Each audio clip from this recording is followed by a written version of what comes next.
a lot of people feel like the American dream is further and further away. And if you work hard and play by the rules, it's a little bit harder to get ahead.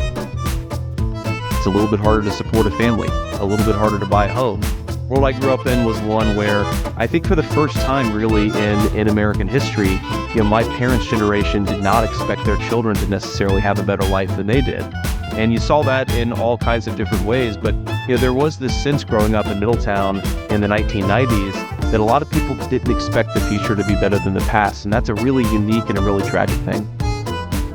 Jobs started to disappear from that community, drugs started to move in, hopelessness started to move in, and so a lot of people who really knew that the future would be better than the past actually found a world that was a lot more difficult and a lot more challenging.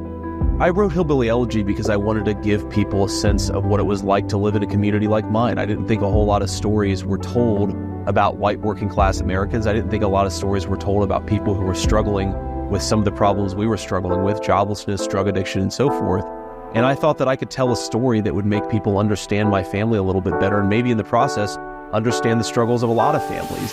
I come from the places that I want to represent, and what we need is to stop sending people that are of the DC swamp. We need to send people who are of the places they aim to represent.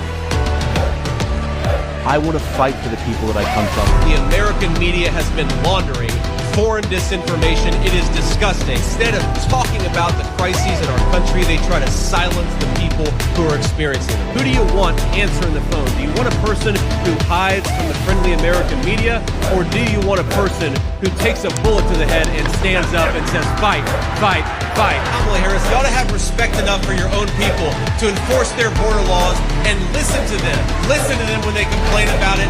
Don't pretend they're bad people. We're not bad people for loving this country. You're a bad person for doing this to the country in the first place.